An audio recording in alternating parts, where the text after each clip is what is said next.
nombre de este Comité Regional de la CIER para Centroamérica y el Caribe y en nombre de todo el equipo de Graviton Academy, les doy la formal bienvenida a nuestra tercera sesión de este curso, Transición Energética, Crisis versus Oportunidades.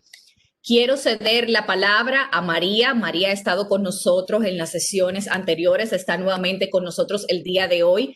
María nos va a poner un poquito en contexto de qué nos trae el día de hoy Graviton Academy y quién es el experto detrás de este tema del día de hoy. María es parte de Graviton Academy y bueno, pues le doy la bienvenida. María, bienvenida nuevamente a esta plataforma de transferencia del conocimiento. Muchísimas gracias, Larisa. Nosotros súper agradecidos de esta nueva oportunidad de estar con todos ustedes. Buenos días a todos. Tal vez para hacer una breve recapitulación de lo que ha sido la evolución de este programa de formación, hemos venido conversando desde el día 1, desde la transición, ¿verdad?, energética que estamos enfrentando y los retos que esa representa para todas las instituciones como las que hoy ustedes están acá liderando. Hablamos de todas las oportunidades también que tenemos y los retos, y en la segunda sesión hablamos de uno de esos retos, que es el reto de financiación. Y hablamos también de cómo esos pueden ser a través de estructuras fuera o dentro o fuera de balance. Y hoy puntualmente queremos presentarles lo que es más el análisis financiero del proyecto propiamente dicho. Para eso tenemos hoy dos especialistas.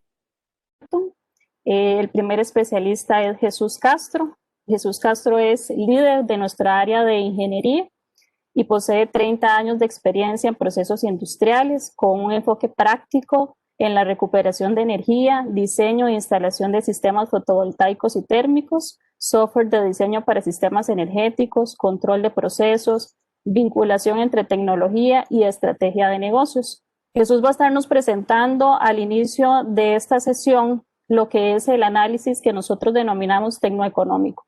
Ese análisis son los insumos que ingeniería le brinda al área financiera para que pueda realizar el análisis financiero del proyecto. Entonces vamos a ver de qué se trata, en qué consiste y un poco los detalles de lo que ello implica.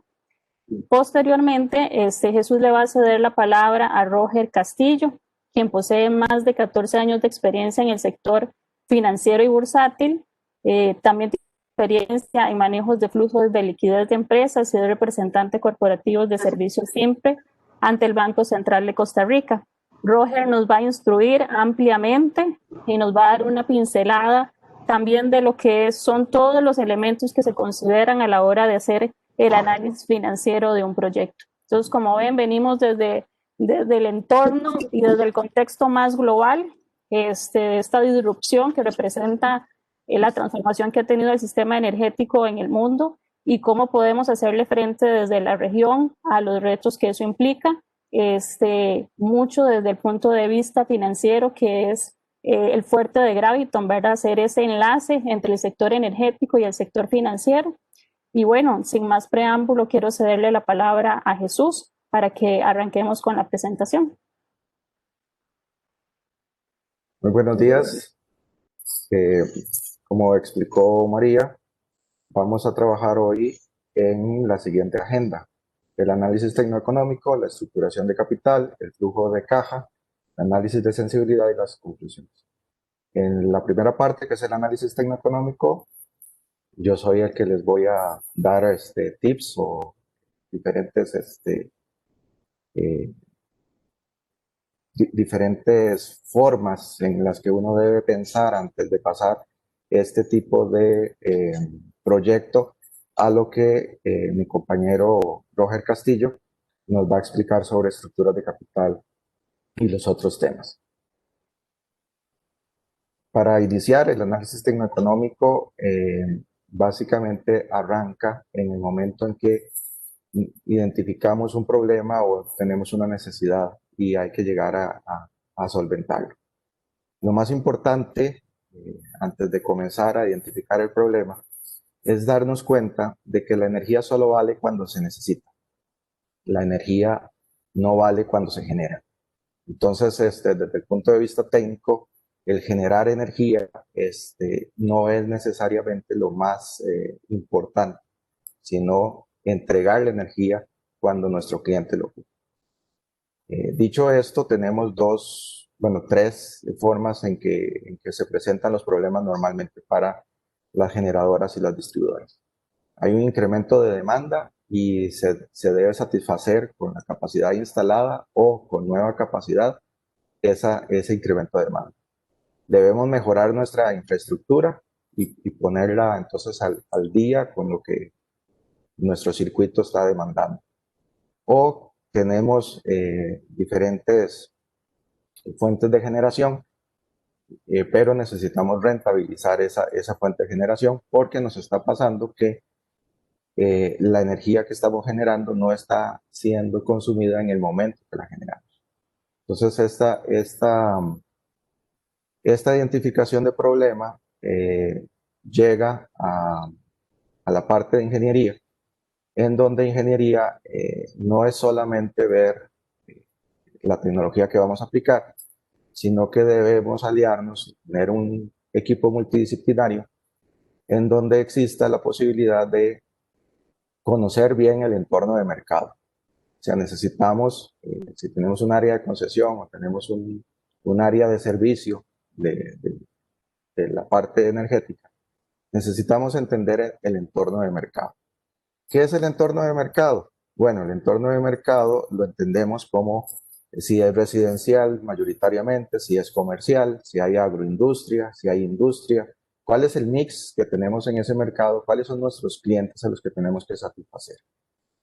¿Qué es el entorno del medio? Bueno, es si estamos en un lugar muy montañoso, muy quebrado, si hay mucho viento, si hay sol, si hay agua, si es plano, si es un valle. O sea, ¿qué son los entornos físicos que rodean al circuito que estamos atendiendo? La tecnología aplicable, bueno, básicamente es teniendo en cuenta el entorno en el que estamos y lo que nos ha dicho la parte de mercadeo y la parte que es nuestro cliente al que le apuntamos, entonces tenemos que comenzar a ver todas las tecnologías alternativas que tenemos. Si hay solar, si hay eólica, entalpía, biogás, hidrógeno, híbridos, trigeneración, etcétera. O sea, no limitarnos a la energía o a la tecnología que conozcamos más, sino a la energía que se aplica en el medio y en el mercado. Luego, junto con otro equipo multidisciplinario, en donde también hay mucha parte de regulación, de políticas, de la comunidad propiamente dicha, hay que hacer una proyección de futuro. El comportamiento del entorno y qué políticas, qué está haciendo el gobierno local o el gobierno nacional para esa área en específico. Cuáles son las proyecciones que hay a futuro para entonces así entender si la tecnología aplicable es conveniente a futuro o solamente estaríamos resolviendo el problema que se nos presentó en este momento. Y por último, y no menos importante, es el costo total del proyecto. No es solo pensar en el equipo como tal. Tenemos que pensar en periféricos, en el terreno, dónde va a estar instalado, cómo va a ser instalado, la interconexión, el mantenimiento, protecciones ante eventos naturales, etc. Entonces, esto ya nos está dando una idea de que la parte técnica no es exactamente como decir, bueno, voy a poner esta tecnología y este es el costo de la tecnología y listo, aquí está, financieros, hagan su trabajo. No es así, por eso se llama tecnoeconómico, porque desde esta parte hay que conceptualizar toda la parte, por lo menos de costos y de implicaciones a futuro. Viendo un poquito más a fondo la parte del aspecto físico, geográfico en donde estemos, la distancia entre la generación y el consumidor es sumamente importante. ¿Por qué? Porque esta distancia va a hacer que la energía sea más efectiva. El costo de generar en un lugar alejado al centro de consumo se eleva. ¿Por qué? Bueno, todos lo sabemos, pagos de peajes, costos de transporte, etcétera. Entonces, tenemos que entender en nuestro circuito dónde voy a poner mi generador para que el consumidor reciba la energía casi, si es posible, en el mismo sitio. En cuanto a tecnología, en el entorno tenemos que revisar precisamente cuál es nuestro mercado, quiénes están ahí. En este caso, voy a desarrollar un poco, digamos, si van a ver un poco la tendencia a un sistema que está dentro de un circuito agroindustrial. Por eso tal vez venga ahí un biodigestor. Bueno, pero no se limiten a eso. Puede ser que haya mucha energía en forma de calor de descarte que podría ser aprovechada, digamos, si tenemos algún tipo de industria que tenga hornos o alguna otra situación, o digamos tener una región que se tengan agua caliente. Entonces todos aquellos pueblos, agua caliente, aguas calientes, etcétera, ya uno puede ahí comenzar a pensar en entalpías. Y llegamos a la parte del punto de inyección. Punto de inyección, tenemos que ser conscientes de que el mundo está cambiando y que vamos hacia plataformas de servicio. Por lo tanto, nuestro punto de inyección podría ser que sea conveniente que logremos dentro de todo nuestro circuito integrar recursos distribuidos. No ver como competencia o como algo malo la generación distribuida o los recursos que los digamos, habitantes de ese circuito están queriendo adquirir. Por el contrario, ver más bien cómo nos aprovechamos de ese recurso para aumentar nuestra capacidad. Y siendo entonces, teniendo un ala importante en la parte de servicios y no la venta a granel. Esto en parte estaría también dándonos la posibilidad de fidelizar a nuestros clientes. Entonces, ya en forma de resumen, iniciando, tenemos que saber el comportamiento actual, porque este comportamiento actual nos ha dado una oportunidad, nos ha dado un marco para comenzar a hacer nosotros un proyecto. Después tenemos que ver, como les explicaba, incentivos fiscales o todo lo que tiene que ver con legislación, con política, si hay tarifas reguladas, cómo se va a comportar la parte de seguridad jurídica dentro de ese proyecto que vamos a hacer dentro de nuestra zona. El comportamiento de demanda por cambio demográfico, hay que entenderlo que actualmente se desenganchó el hecho de que el crecimiento demográfico es per se un crecimiento en nuestro consumo. No necesariamente es así. Podríamos tener una zona residencial alta en la cual, digamos, decimos ya de aquí no va a crecer más porque ya los planes reguladores lo impiden, etcétera. Pero sí va a haber un incremento importante en el consumo de energía. ¿Por qué? Bueno, sabemos que estamos cambiando de autos de combustión a autos eléctricos. Entonces, esa zona residencial podría convertirse en un generador de nuevos consumos a través de los autos eléctricos. El comportamiento de la demanda industrial o comercial es lo mismo o muy parecido al demográfico, pero desde el punto de vista de la industria. ¿Qué industria se está acomodando en nuestro circuito? ¿Qué industria se planea atraer? ¿Qué tipo de comercio va a estar ahí trabajando? Porque al final esto nos va a dar un patrón de consumo diario diferente al que tenemos en la actualidad a futuro. Y ese patrón de consumo es el que tenemos nosotros que identificar para que nuestro proyecto esté adecuadamente conceptualizado. ¿Cómo se hace esto desde el punto de vista técnico?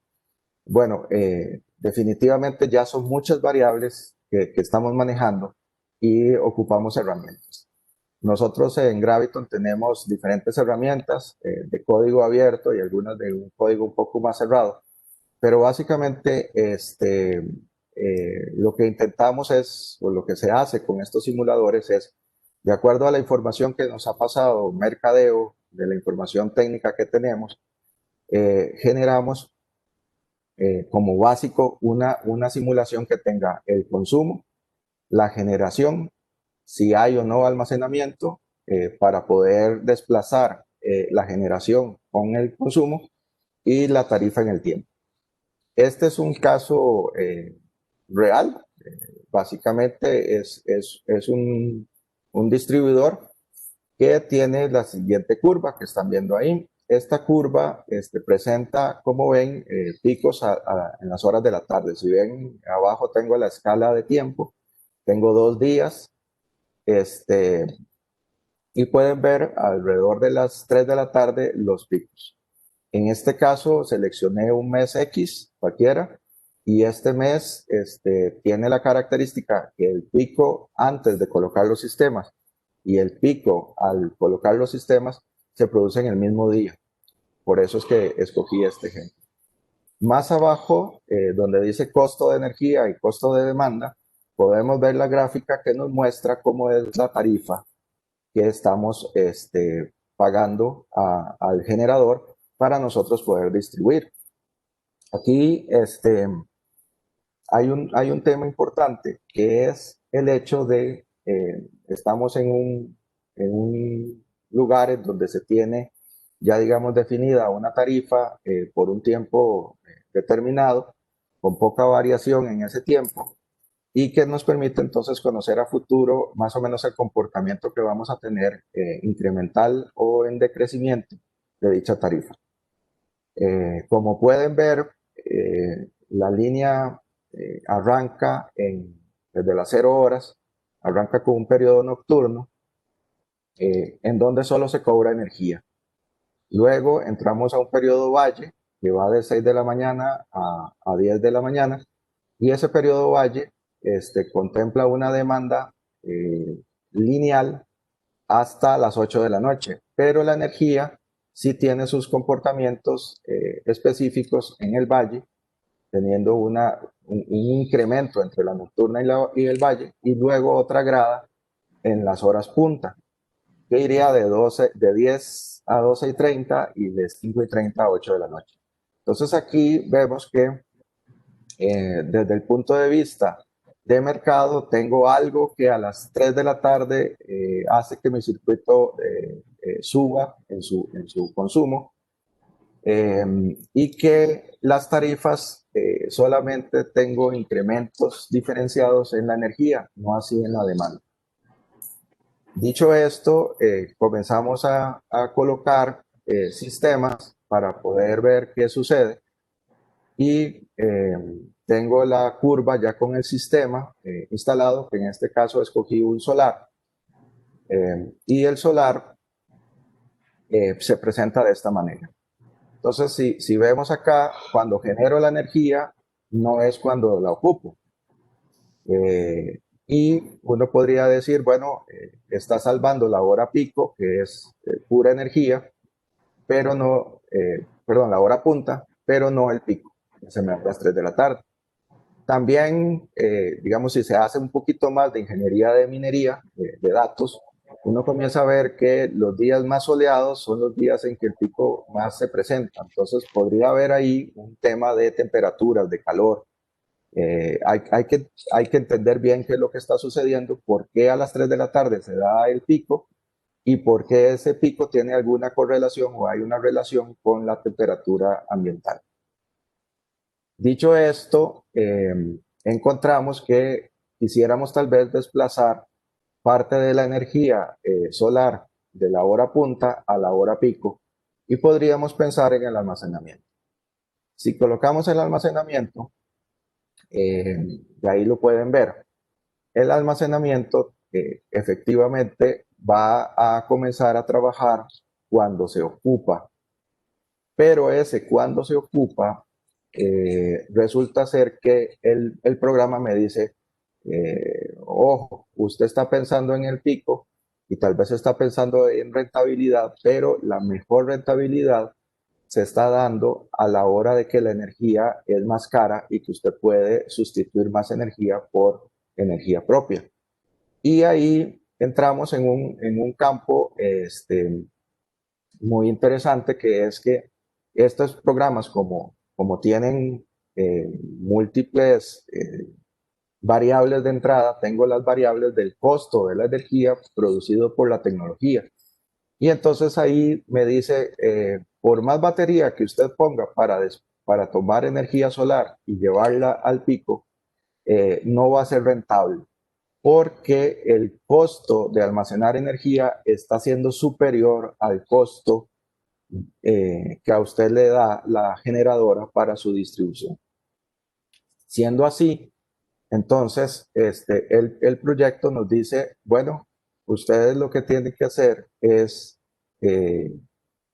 pensar más en propiamente generar energía al menor costo para sustituir la energía más cara. ¿Que dónde se da la energía más cara? Bueno, en las horas punta. Que no tengo energía en la hora punta de la tarde, es cierto, pero cuando hago las corridas con este tipo de software, me dice que el sistema solar es muy conveniente para el circuito que voy a atender bajo esas características. Dicho esto, es muy importante entender que hay diferentes programas de software que permiten múltiples variables y que permiten también la búsqueda de función objetivo diferentes, 2 y hasta 3 funciones objetivo. En este caso, yo estoy entrando 7 variables, y las 7 variables está trabajando con la función objetivo de maximizar mi rentabilidad a través de generación propia. ¿Qué vemos además? Que en ese mes específico, al tener esa correlación entre mayor temperatura, mayor situaciones climáticas calientes, tengo los picos mayores, pero al mismo tiempo tengo la mejor generación fotovoltaica, y entonces logro pasar mi pico de demanda en la hora pico, en la hora valle de las 3 de la tarde, la logro reducir efectivamente.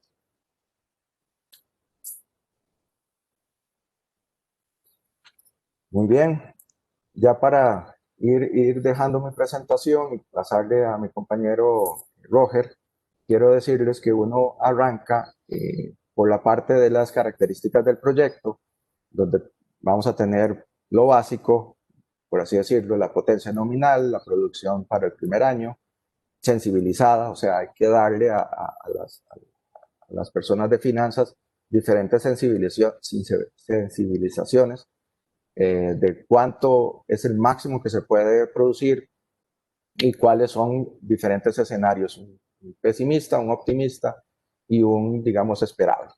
El factor de planta que va a tener el proyecto, la vida útil del proyecto en años y la degradación anual de la producción por los equipos o la tecnología que se está tomando.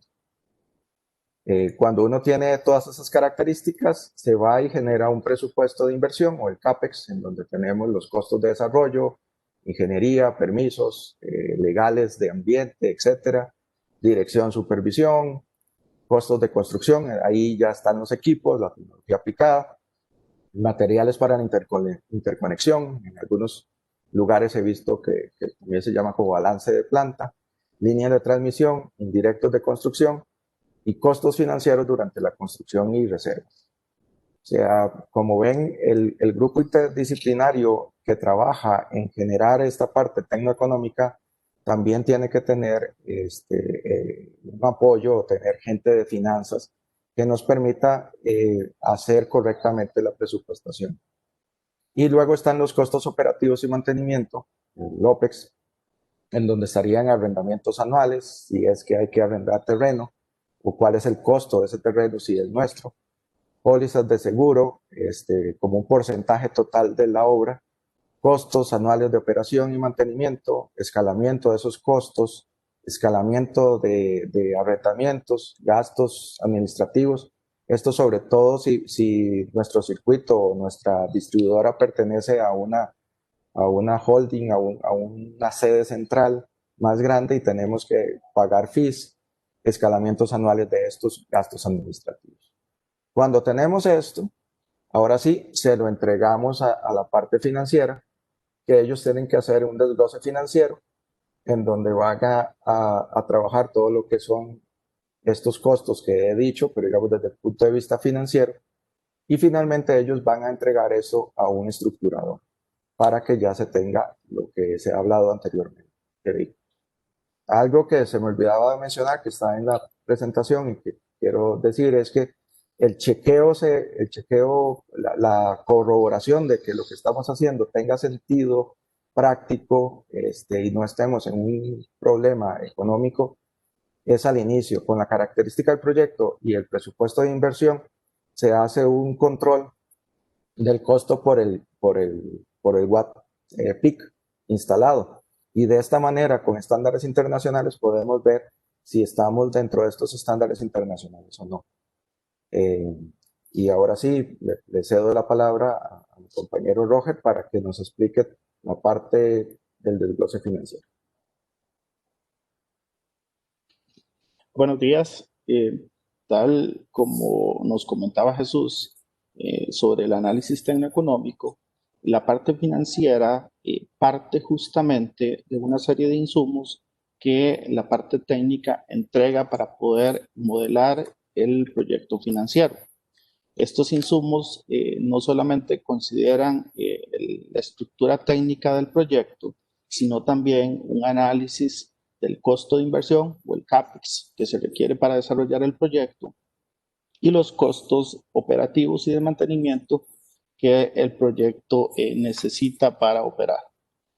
Ahora, cuando hablamos de estructura de capital y pensando en un vehículo de inversión, que es el que estamos utilizando para efectos del modelo, debemos considerar que entran en juego o que la estructura de capital está compuesta de dos variables fundamentales. Una, que es el equity, tal cual nos comentaba la compañera Ivania la semana anterior, que son básicamente las necesidades en términos de capital que el proyecto va a necesitar para desarrollarse, en donde tenemos diferentes figuras o diferentes alternativas para determinar cuál es el capital que se requiere, y entran en juego también decisiones del patrocinador de si el proyecto o el SPV se va a estructurar a través de una sociedad anónima, en donde el equity lo constituyen las acciones o acciones preferentes, si fuese el caso, donde también podría optarse por un modelo más de corte público, como lo es un fondo de inversión, donde el equity está constituido por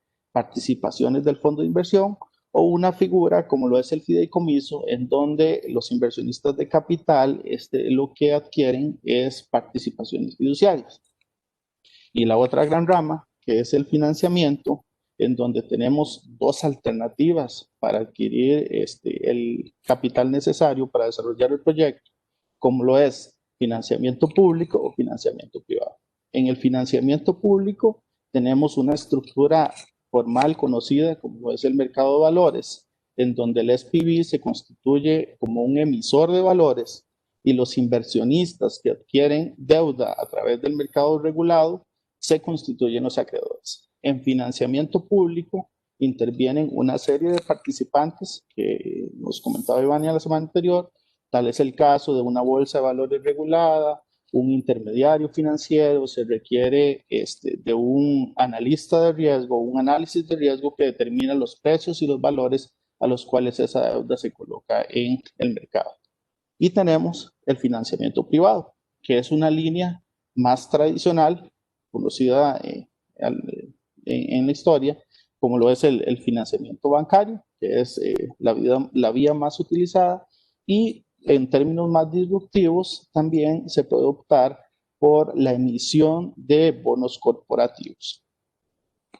Ahora, en este contexto, el estructurador debe considerar para construir el modelo financiero una serie de variables. Debe hacer un análisis detallado de los riesgos que están asociados al proyecto, los márgenes de rentabilidad que puede obtener al desarrollarlo y los niveles de confianza de la capacidad de generación que el proyecto tiene asociados al análisis tecnoeconómico. En base a esto, estructura acuerdos o supuestos sobre los cuales construye los flujos que vienen a ser el insumo crítico para analizar la capacidad o viabilidad del proyecto. Y sobre estos, determinar cuál es la capacidad de endeudamiento que tiene el proyecto, cuál es el balance de capital óptimo y cuál es el nivel de endeudamiento que puede soportar.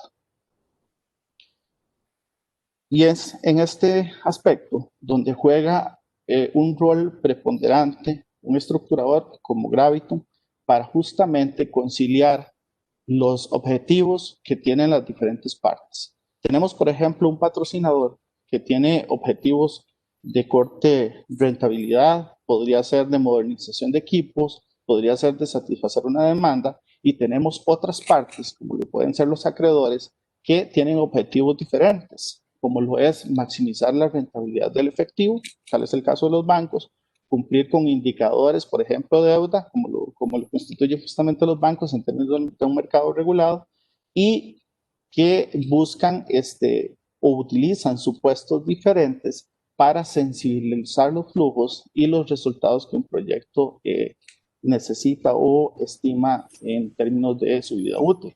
Y justamente conciliar cuál es el objetivo de uno, cuáles son los análisis de las variables que realiza uno u otra parte en el análisis, es lo que lleva o acerca los objetivos de uno con el otro y hace que el proyecto sea viable en términos de financiamiento. Para entender esto mejor, tenemos el caso, por ejemplo, de un proyecto eólico. En un proyecto eólico, la generación de energía es un valor incierto. ¿Por qué? Porque está determinado por una serie de condiciones, como lo son los patrones climáticos e inclusive las turbinas en las que se está invirtiendo para desarrollar el proyecto.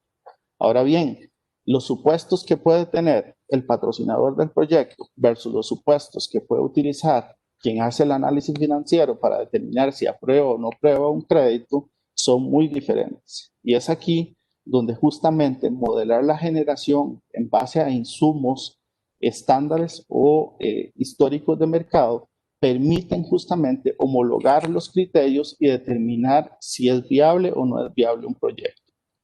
Para hacer esto se utilizan diferentes modelos y uno de los más utilizados es justamente el modelo de simulación de Monte Carlo. Este modelo se fundamenta en determinar cuáles son los diferentes modelos de confianza o los diferentes niveles de confianza a los que puedo aplicar una diferente capacidad de generación. Se construye a través de intervalos en los cuales, para usar un ejemplo, el percentil 50 determina que el 50% de las veces un proyecto estaría en capacidad de generar o entregar una determinada capacidad de energía. Igual, si usamos un percentil o un nivel de confianza más exacto, podríamos utilizar un percentil 90. En este caso, estaríamos diciendo que el 90% de las veces el proyecto estaría en capacidad de generar determinada capacidad de generación. Aquí existe una relación: a mayor nivel de confianza, menor es la capacidad de generación que se utiliza para determinar el modelo de ingresos del proyecto. Cabe señalar que la generación en términos de energía es una de las principales variables para determinar en términos de flujo de dinero cuáles son los ingresos que yo puedo generar de un proyecto.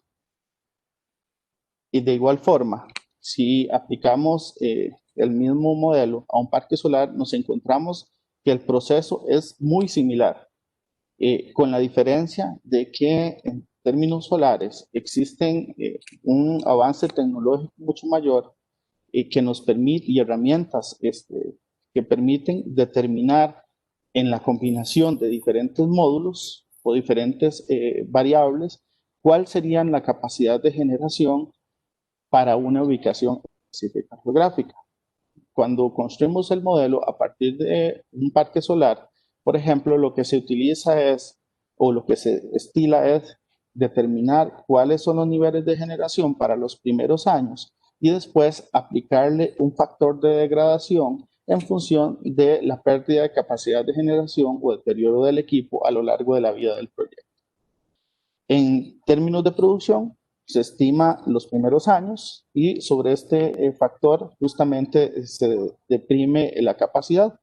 La generación debe modelarse en el modelo financiero y se estima que debe estar ubicada siempre en términos de 1.5 y un 1% de degradación anual. Ahora, tenemos la primera variable, que es generación de energía. La segunda variable importante para el modelo financiero lo constituye el precio. Normalmente se conoce en términos de proyectos que cuando se tiene un acuerdo de compraventa de energía a un precio determinado, se constituye lo que se denomina un PPA. Cuando yo multiplico este precio por la generación que puedo producir en el proyecto, logro determinar cuál es el margen de ingresos que está en capacidad de generar el proyecto.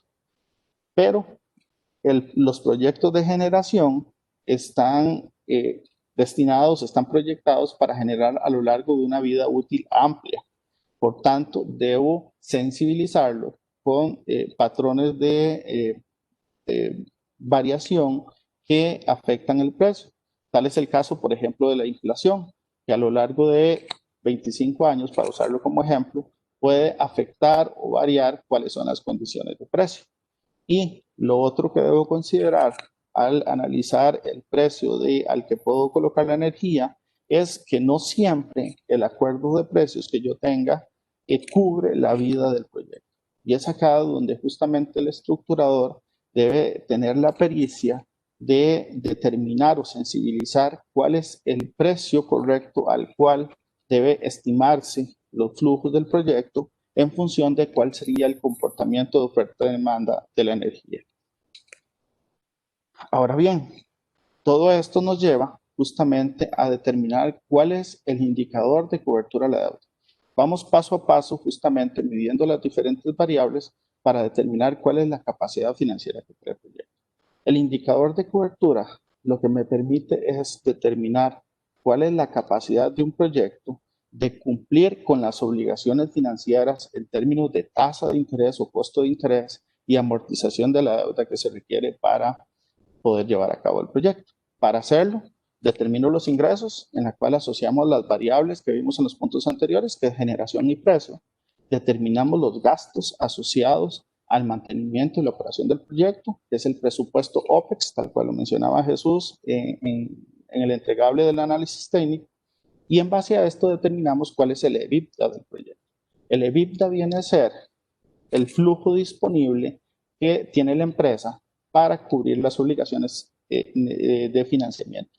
El EBITDA es igual al flujo disponible cuando yo no tengo requerimientos de capital adicionales. Entonces, al dividir el flujo disponible para atender las obligaciones financieras entre las obligaciones financieras, obtengo el número de veces que mi flujo puede satisfacer nuestro compromiso financiero. Ese número de veces es denominado el indicador de cobertura de la deuda. A mayor número de veces que pueda satisfacer la obligación de deuda, mayor es la capacidad de endeudamiento o la capacidad financiera que tiene el proyecto. Ahora, en el mercado, puede ser que un acreedor esté interesado en buscar una mayor protección en términos del efectivo o el flujo que esté dispuesto a colocar para financiar el proyecto. Y para hacerlo, normalmente lo que hace es solicitar o pedir que se determine un colchón extra de capacidad de pago, o sea, un nivel de cobertura mayor para satisfacer las obligaciones. Y esto normalmente lo hace considerando niveles de capacidad de generación en modelos conservadores. Para entender esto con un ejemplo, si un acreedor desea tener una cobertura sobre un indicador de cobertura, sobre el financiamiento que está dispuesto a otorgar de un 10%, significa que el capital o el flujo de efectivo disponible para atender la deuda debe ser 10% mayor que la deuda que estoy atendiendo. Eso quiere decir que el indicador de cobertura es de 1.1%, o 1.1 veces, perdón. En consecuencia, a mayor cobertura que requiera el acreedor, menor es la capacidad de soportar deuda que tiene el proyecto.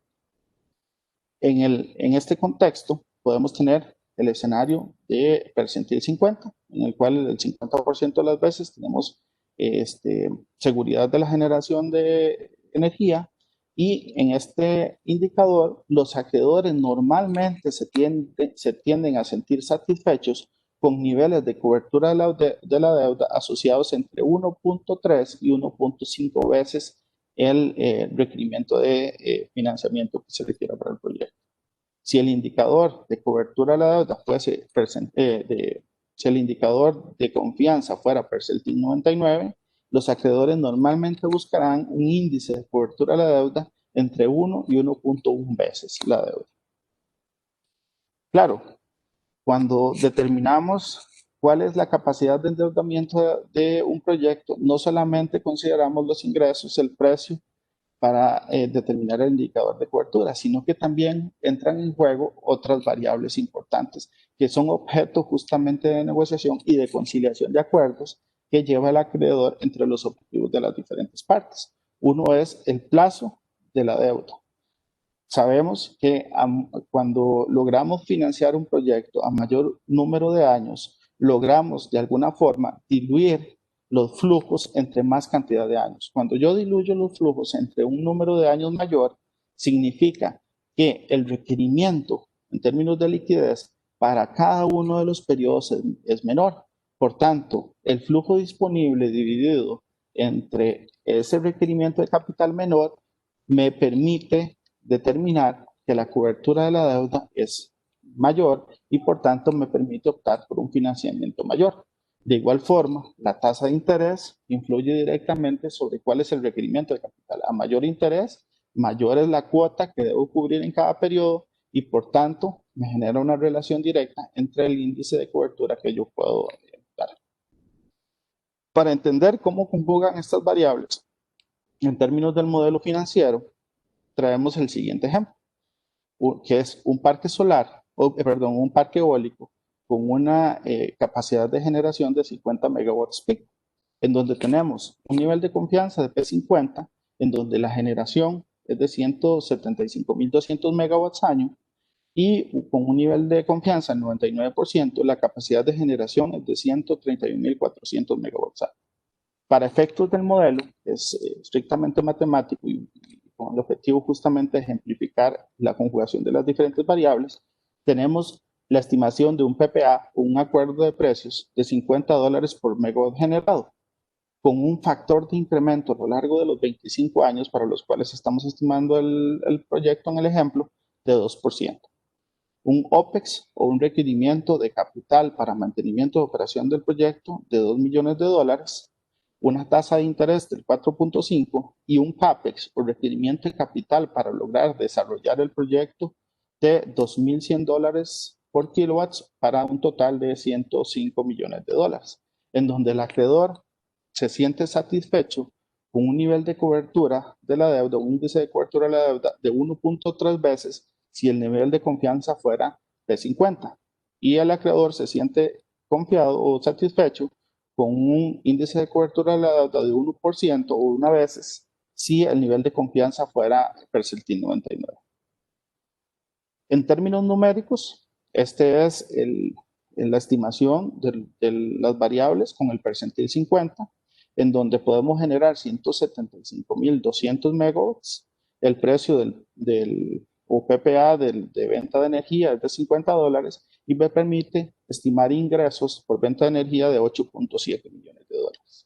Con el costo de mantenimiento de operación de $2 millones, puedo determinar que el EBITDA del proyecto es de $6.7 millones. Ahora, el caso nos decía que el acreedor está dispuesto a financiar el proyecto si con este índice de cobertura yo puedo satisfacer la deuda 1.3 veces. Al hacer el cálculo matemático, significa que yo tengo una restricción de pago de cuota, por ejemplo, para el primer año de $5.200.000, lo que me da una capacidad de endeudamiento máximo de 92.9 millones de dólares para efectos de este análisis. Si hago el mismo modelo, pero con un índice de cobertura percentil 90, perdón, con un índice de cobertura de 1 veces y un percentil de confianza de P99, tengo una capacidad de generación de 131.400 megawatts año. Al mismo precio, puedo generar ingresos de 6.5 millones de dólares para cubrir una deuda que no puede ser mayor de 4.5 millones de dólares, considerando que el acreedor se siente satisfecho con un índice de cobertura de 1 veces la deuda.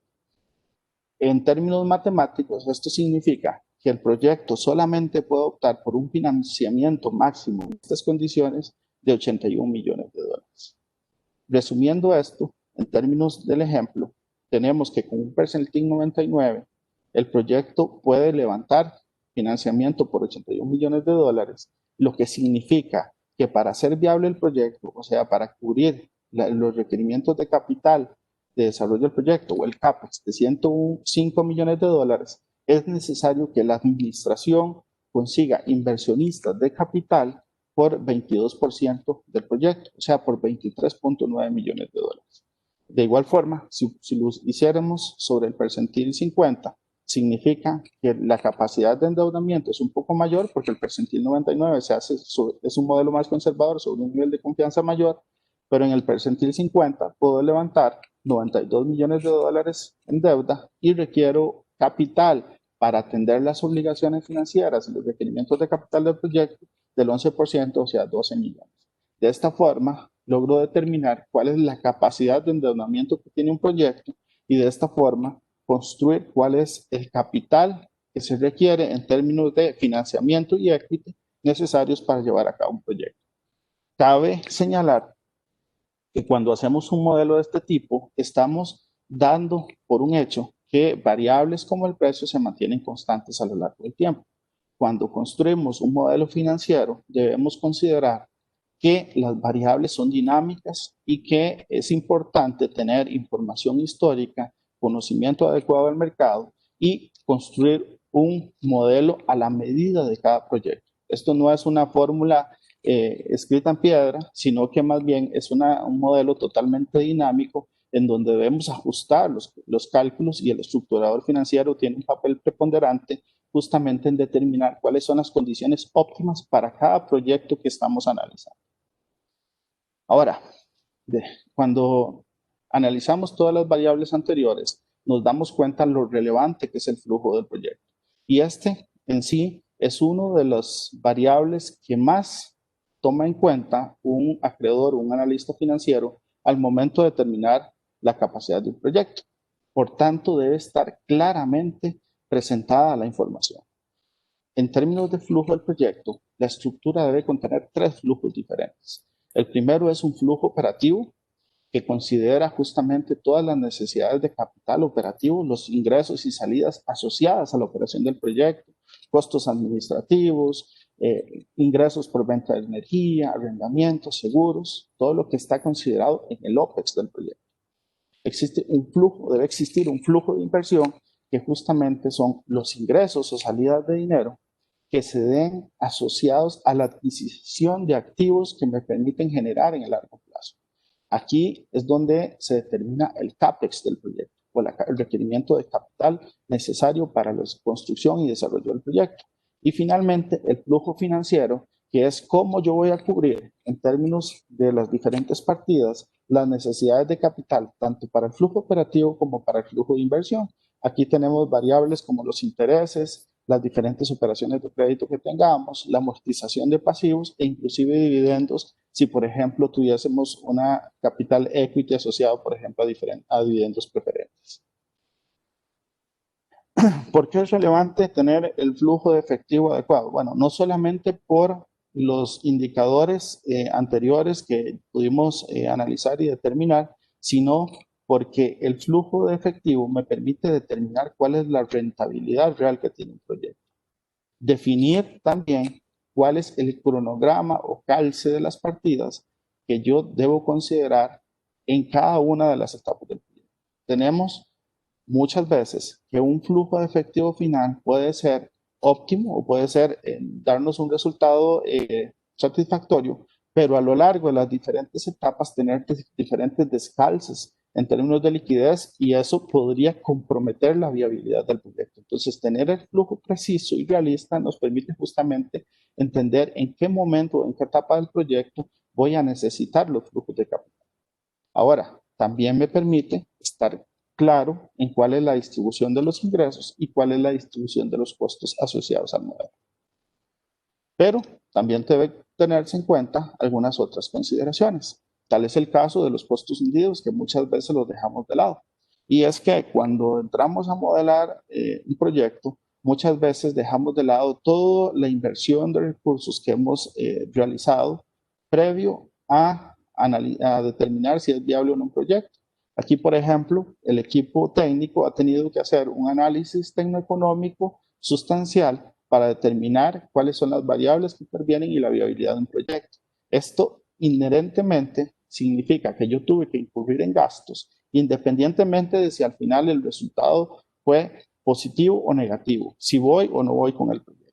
Existen además costos de oportunidad, pues, que es el costo de tomar una decisión o tomar otra decisión, de colocar los recursos en este proyecto o colocar en otro proyecto. Existen efectos colaterales, que es muy común que se dé en esta industria, justamente en donde la generación o la demanda de generación de energía no solamente está asociada a un proyecto específico. Normalmente, en términos de entrega de energía, se tiene que conjugan diferentes proyectos para satisfacer una demanda.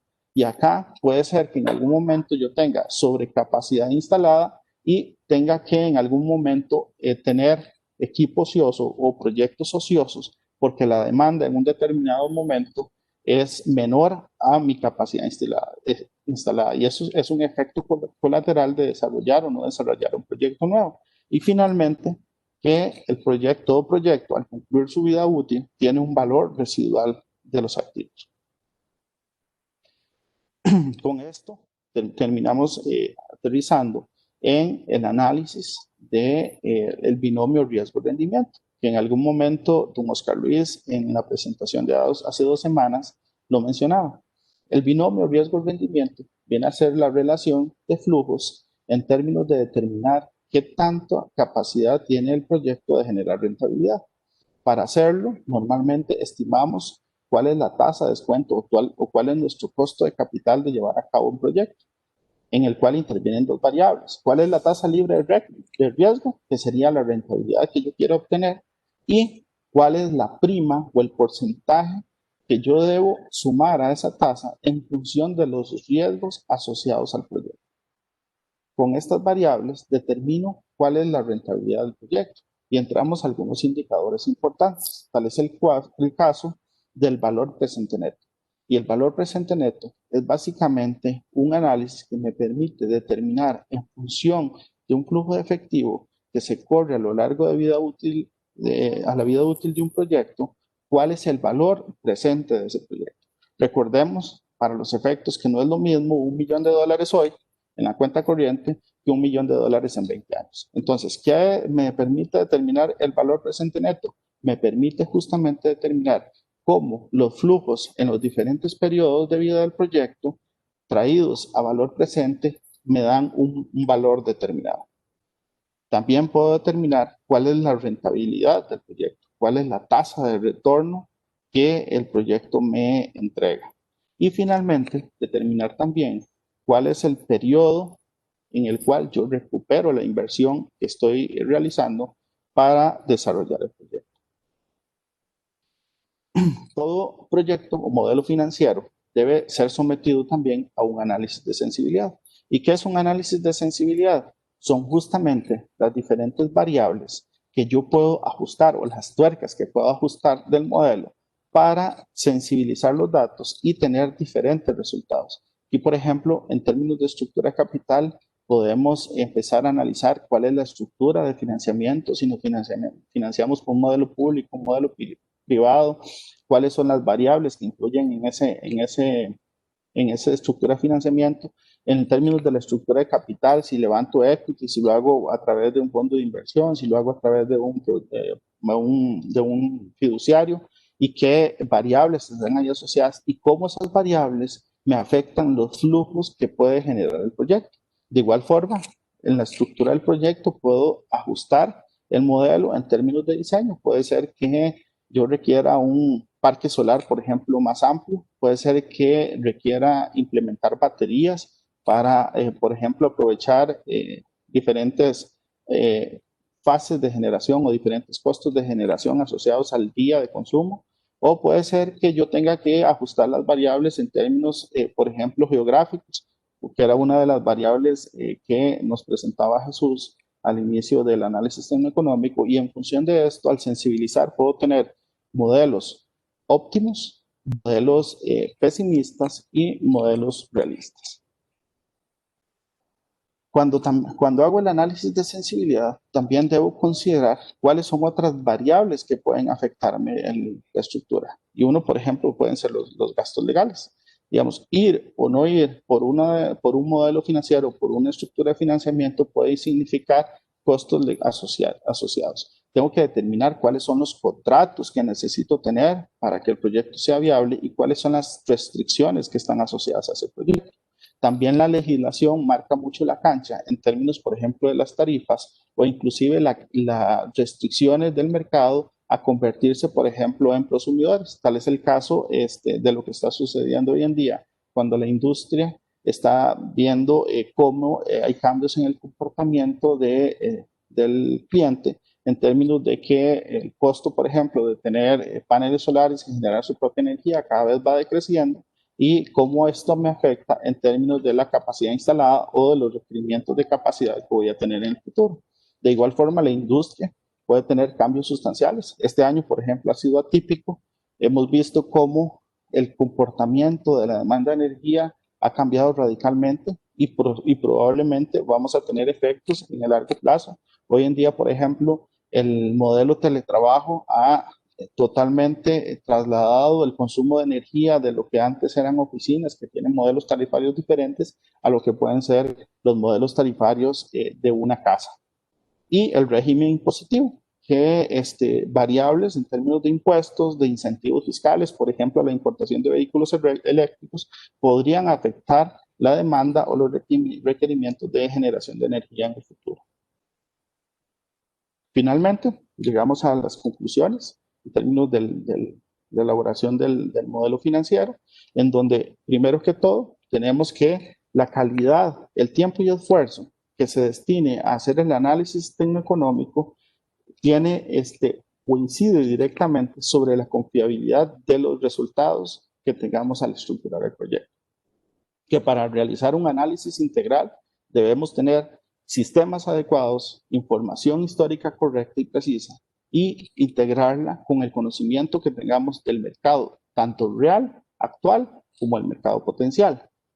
Que el rol del estructurador financiero es fundamental para lograr homologar los objetivos tanto del promotor del proyecto como los objetivos financieros que los diferentes actores tienen a lo largo de las diferentes etapas del proyecto. Que el flujo de efectivo constituye una herramienta fundamental para determinar la viabilidad, por tanto debe ser claro, debe contener información que permita determinar la viabilidad, rentabilidad y capacidad financiera del proyecto y que es una herramienta de celoso seguimiento de parte de los acreedores. Y finalmente, que en la actualidad, dadas las restrictivas condiciones financieras en las que ha caído la economía, se hace necesario desarrollar innovadores modelos financieros ajustados a la medida de cada proyecto que permitan compensar el riesgo corporativo que cada desarrollador tenga. Con esto concluyo mi presentación, no sin antes agradecerles por su atención.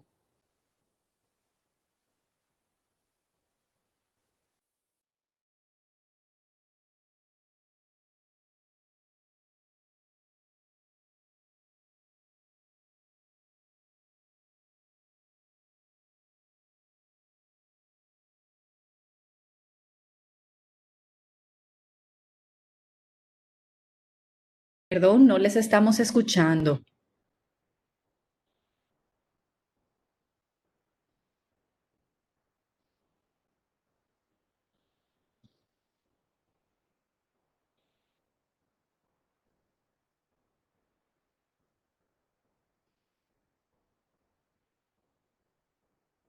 Vamos a confirmar porque algunos participantes dicen que perdieron el audio. Yo no estoy escuchando a Sí, los expositores tampoco. estamos de vuelta. Sí, muchas gracias.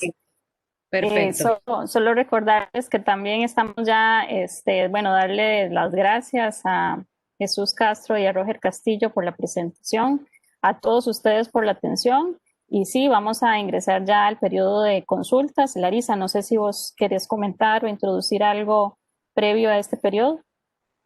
No, básicamente recordarle a los participantes, ya tenemos unas cuantas preguntas en el chat, pero igualmente, vamos a ver, siguen diciendo que están en silencio. Yo escuché a María, que nos conversó ahora mismo. María, ¿tú me escuchas? Sí, Larisa, le escucho y también están los expositores también escuchando. Ah, bueno, sí, ya. Ahí sí nos están confirmando a través del chat que nos escuchan. Perfecto. Bueno, pues básicamente recordarle a los participantes que tienen dos formas de hacernos llegar sus consultas. La primera, a través del chat, preferiblemente que lo podamos ver todo, porque María va a estar moderando este tiempo de preguntas y respuestas. Entonces, por favor, las inquietudes que tengan, hacerla llegar al chat para nosotros poder leerla. Adicional a esto, si alguno quisiera interactuar al micrófono, lo puede hacer utilizando ya sea la herramienta para levantar las manos y por acá nosotros vamos a estar viendo quiénes tienen las manos levantadas para cederle el micrófono o igualmente a través del chat colocarnos, quiero una intervención al micrófono y entonces le estaríamos habilitando el micrófono. Entonces, sin más preámbulo, paso nuevamente a María, quien va a estar interactuando en este tiempo de preguntas y respuestas y va a estar moderando con los expositores de hoy. María. Gracias, Larisa. Así es, tenemos en este momento dos consultas. Bueno, no, ya tenemos una más, tres consultas. Vamos a iniciar por la consulta de don Mauricio. Dice, ¿has utilizado un modelo CAM para el cálculo de la tasa de costo de capital en este tipo de industria? ¿Cómo lo realizaría? Roger. Lo deletreo, Roger. Ok, CAPM. ok. El modelo CAPGM justamente lo que hace es determinar cuál es la rentabilidad que puedo determinar sobre los activos en función del costo de la capacidad de generar rendimiento, la sensibilidad que puede aportar al proyecto y los rendimientos esperados del mercado. Efectivamente, digamos, para efectos didácticos utilizamos un modelo y lo tratamos de hacer lo más simple posible en función de que la audiencia pudiese interpretar claramente cuáles son los objetivos del proyecto. Pero evidentemente todos los modelos se ajustan a la medida del proyecto, como decía justamente en la presentación. Lo que buscamos siempre es determinar cuál es la solución a la medida que requiere el proyecto. Y esto significa que puede ser que el modelo se ajuste o no se ajuste justamente al requerimiento del modelo financiero que el proyecto requiera. En función de estas variables, debemos optar por este modelo o por diferentes modelos de sensibilidad y rentabilidad para determinar cuál es el óptimo que el proyecto necesita.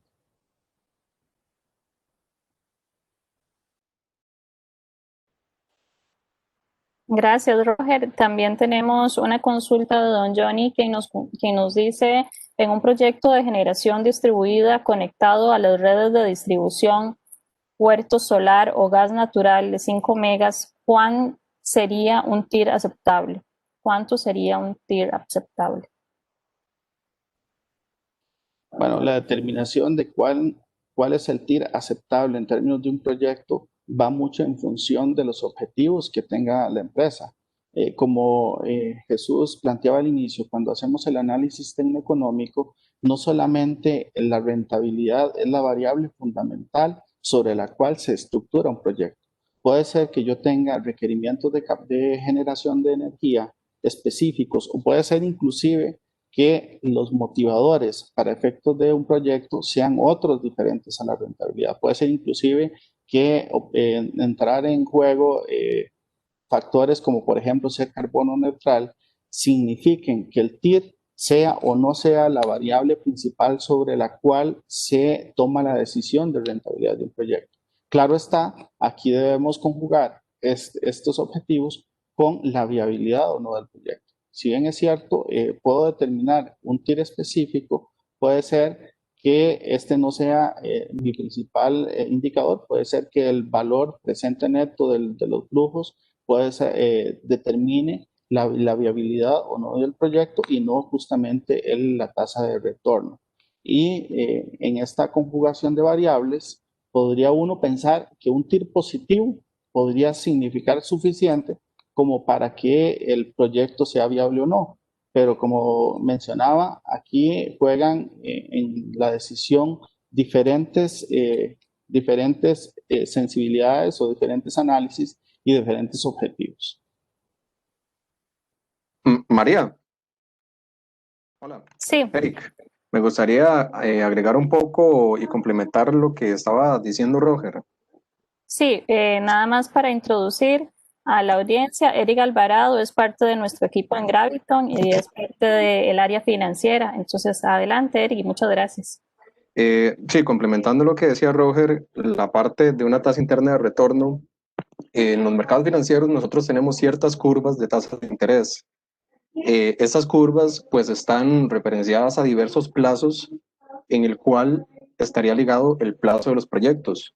Por ejemplo, si tenemos un proyecto a 10 años, nosotros tenemos que valorar mucho la tasa de interés que están dando ciertos instrumentos, por ejemplo, de deuda del gobierno, ya sea un bono, que por ejemplo, no sé, si a 10 años da una tasa de rendimiento de un 8% y nosotros tenemos un TIR de un 8%, pues el inversionista o el proyecto se valoraría haciendo esa comparación. Uno compara, por ejemplo, de cuál es el riesgo que yo tomaría en realizar el proyecto, obteniendo una tasa de un 8 y teniendo un bono de un gobierno que es bastante seguro y sin riesgo de un 8%. Entonces, el proyecto en este caso no sería muy, muy viable o no sería muy atractivo.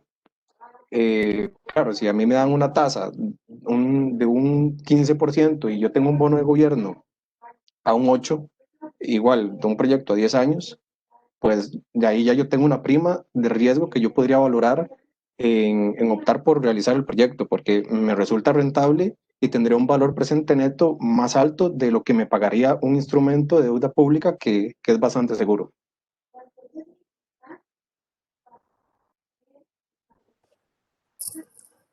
Muy bien, muchas gracias, Eric. Vamos a continuar con la siguiente consulta a título de don Leonidas, que también voy a leer la consulta y si don Leonidas tiene a bien abrir el micrófono para complementar, siéntase en la libertad de hacerlo. Dice el planteamiento de don Leonidas, el modelo de simulación de Monte Carlo puede ser mejorado en la predicción basado en inteligencia artificial para viento y sol.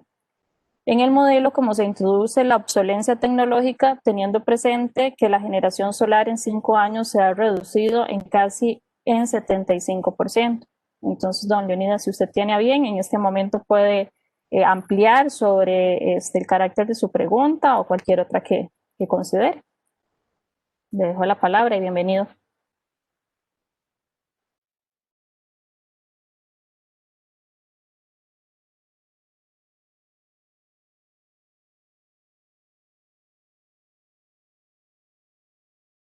Señor Leonidas, no podemos escucharle. No sé si tiene micrófono. El micrófono está activo, pero no le escuchamos.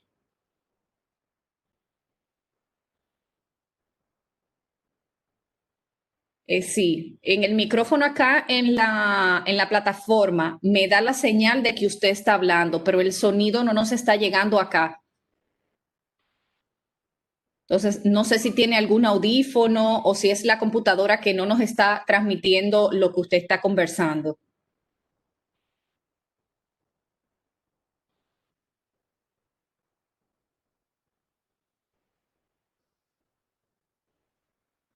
María, yo creo que mientras se soluciona el tema del micrófono, podemos ir contestando las preguntas que él dejó en el chat para ver entonces si luego él puede intervenir. Sí, vamos a darle la palabra entonces a Roger Castillo y bueno, también les recuerdo al equipo completo de Graviton que quien quiera pues unirse a complementar cualquier respuesta como lo hizo Eric, bienvenidos. Para eso está y les damos la palabra. Entonces, adelante, Roger. Gracias, María.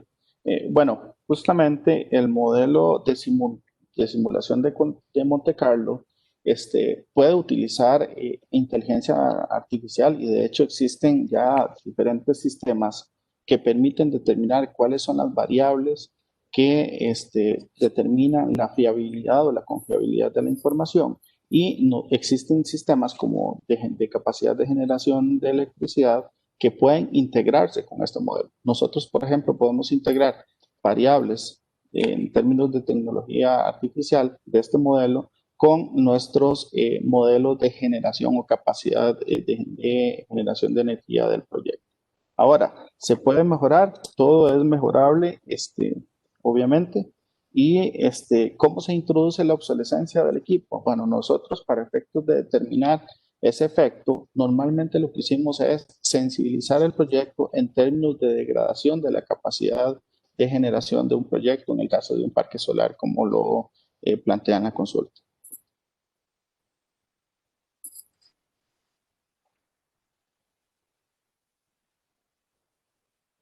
Muy bien. Continuamos con una consulta de Don John. Dice, en nuestro caso, el WAP está regulado para las distribuidoras de energía y la tasa de riesgo para distribuidoras es reducido también. Eso quiere decir que para distribuidoras sería más rentable poseer activos de generación propia hasta los niveles que la regulación lo permita que aceptar generación distribuida. Para esta consulta puedo darle la palabra a don Jesús, a Roger, si ambos desean comentar. Adelante. Básicamente es financiero, sí. Pero no entendemos cómo. Si quieres, abórdelo usted. Ok. Sí, básicamente, don John, sí, tiene usted toda la razón. Desde el punto de vista financiero, ustedes estarían, o sea, las distribuidoras en un mercado regulado y teniendo ese tipo de consideraciones de riesgo, pues sí, tener activos sería en este momento la mejor opción. Sin embargo, como lo explicaba, hay que pensar bien en el futuro. Creo que nadie hizo un FODA en el pasado donde había puesto como amenaza de la pandemia y nos llegó la pandemia. Entonces, lo que quiero decirle es, si bien es cierto, las condiciones actuales le dan a usted esa seguridad, hay que pensar en lo que puede pasar en el futuro y tratar de adelantarse a esa situación. En ese mismo contexto, tal vez uno puede señalar las previsiones que no tomó alguna industria, por ejemplo, en el pasado. Si Kodak hubiese estado consciente de que las fotografías digitales venían al paso y al ritmo que se desarrollaron, probablemente hubiese modificado su industria y se hubiese tomado las previsiones necesarias para readaptarse a los nuevos consumidores. De igual forma, en términos de energía, están entrando a jugar en los últimos años un rol preponderante los avances tecnológicos. Y es que cada día es más barato para los consumidores optar por fuentes de generación propias y la legislación en ese aspecto también ha ido adaptándose, permitiendo cada vez más flexibilidad sobre esos modelos y por tanto, si bien es cierto, el tener los activos y tener la generación instalada representa hoy en día un seguro, puede ser que en el mediano plazo no lo sea. Por tanto, también se debe tomar las previsiones y los análisis de tendencia, como decíamos al inicio.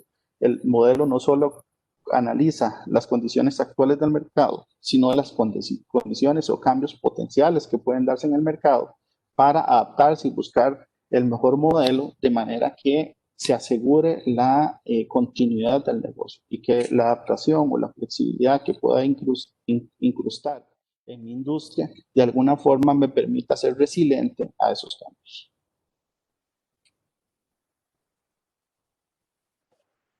Gracias a Roger y a Jesús. También para complementar en esta consulta, vamos a darle la palabra a Ivania Campos, de nuestro equipo financiero.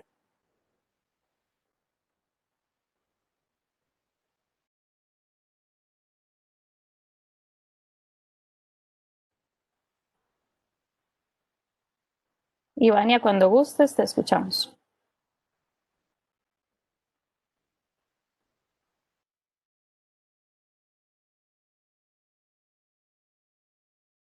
Ivania, debes de habilitar el micrófono, ahora mismo está deshabilitado. Sí, buenos días, ¿me escuchan?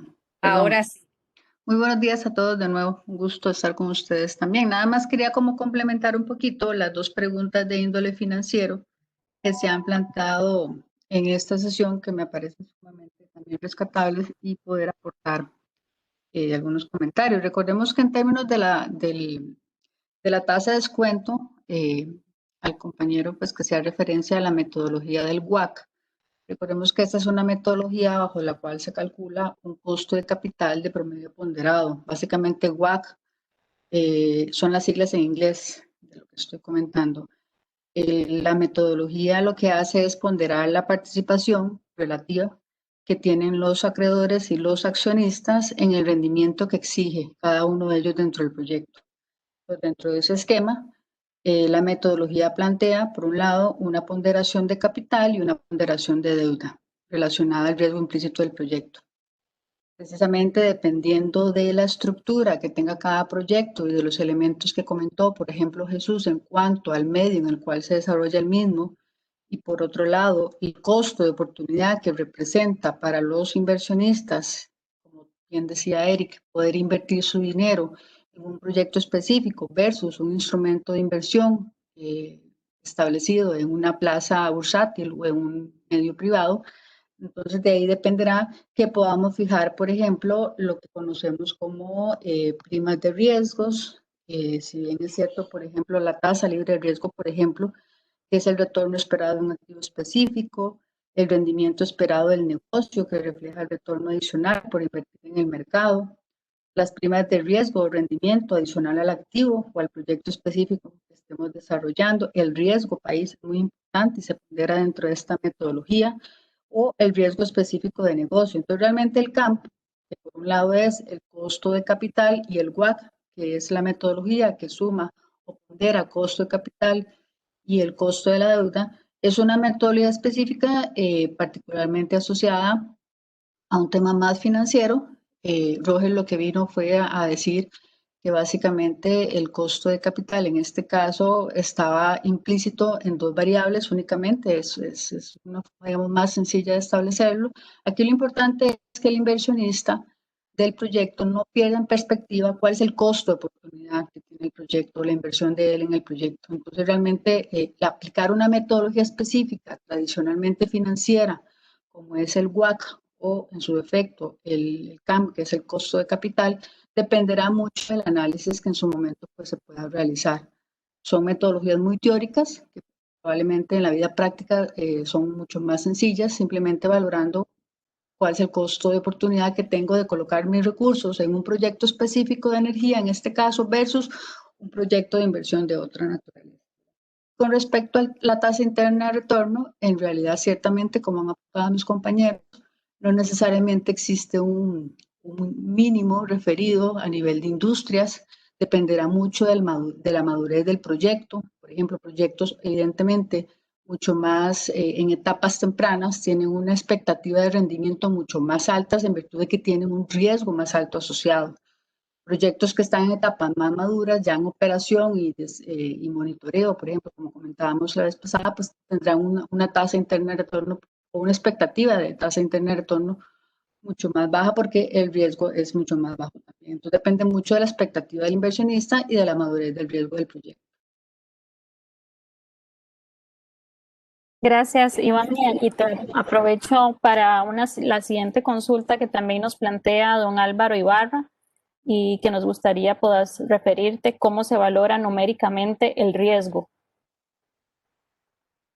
Ok, desde el punto de vista, si aplicamos una metodología financiera tradicional, ¿verdad? Que es la que normalmente están en los libros financieros, uno podría aplicar el componente del costo capital, por ejemplo, considera la tasa libre de riesgo, como decía, que es el retorno esperado de un activo.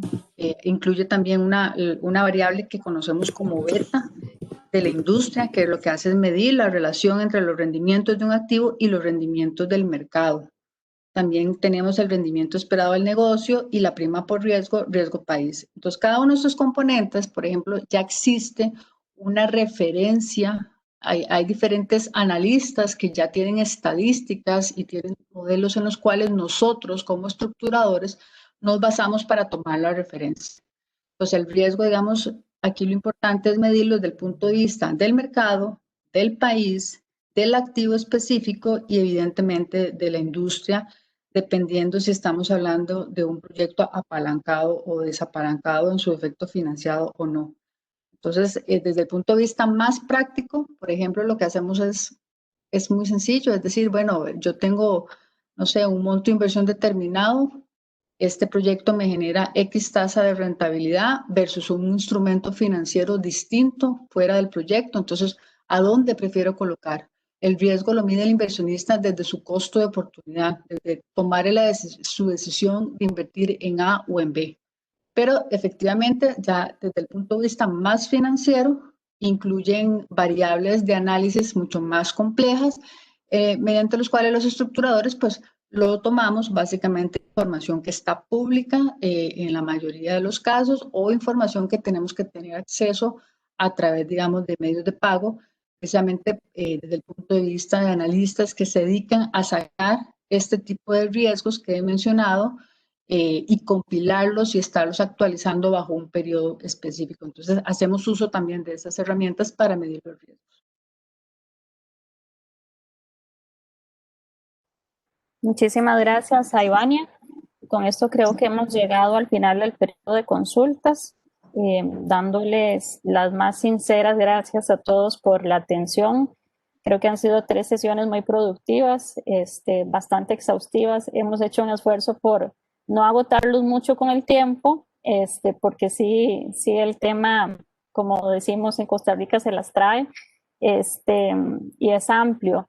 Y hemos hecho, pues, hay un abordaje con materiales que los vamos a estar facilitando. Igual acá queda nuestro contacto que ven en pantalla y estamos a su completa disposición para poder ampliar sobre cualquier inquietud que les surja. Igualmente, la próxima semana vamos a concluir este programa con el caso práctico, que esperamos pueda todavía aclarar muchísimo más todo este planteamiento que hemos traído en el transcurso de las últimas 3 sesiones, ¿verdad? Y poder llevar a la práctica todo este material conceptual y tan retador, si se quiere, que nos compete a todos hoy día. Entonces, Larisa, así que muchísimas gracias a toda la organización, a todos sus asociados por darnos esta ventana de oportunidad. Nosotros súper complacidos, y nos vemos la próxima semana. Muchísimas gracias nuevamente, María, que ha sido el enlace entre Secasier y Graviton, y agradecerle a todo el equipo de Graviton Academy. La verdad es que se han comprometido, eso lo ha visto incluso los participantes, lo han comentado incluso en el mismo chat, se ha visto el interés del equipo por darnos lo mejor y darle lo mejor a todos los participantes que sesión tras sesión se han conectado. Y la verdad es que, como bien tú lo comentabas, están esperando con ansias la última sesión donde vamos a tener los casos prácticos y donde efectivamente todo esto que hemos recorrido desde la primera sesión hasta el día de hoy pues lo vamos a poder ver plasmado en la práctica. Sé que hay muchas inquietudes, sé que hay todavía muchas consultas por ahí, entonces invitarles nuevamente a que el próximo jueves se conecten a esta última sesión, donde incluso estaremos brindando toda la información sobre cómo tendrán acceso a las grabaciones, a el material que se ha estado compartiendo, a los certificados de participación, y donde tendremos nuevamente a todo el equipo de Graviton con tan interesante tema. De verdad que muchísimas gracias a todo el equipo involucrado, muchísimas gracias a los participantes. Sin ustedes esto es imposible hacerlo. Y por ahí, a los que preguntaban el enlace sigue siendo el mismo de la primera sesión. No lo hemos cambiado para no tener inconvenientes. Entonces, los que han recibido recordatorio desde la plataforma pueden ingresar desde el enlace de la primera sesión. Nada, sin más que decirles y esperando que todos se encuentren bien, que los que están siendo afectados por este fenómeno de la naturaleza, pues sea lo menos afectado posible. Y nada, quedan formalmente despedidos hasta la próxima sesión del jueves, al mismo horario y con el mismo enlace de acceso. Gracias a todos. Hasta el jueves.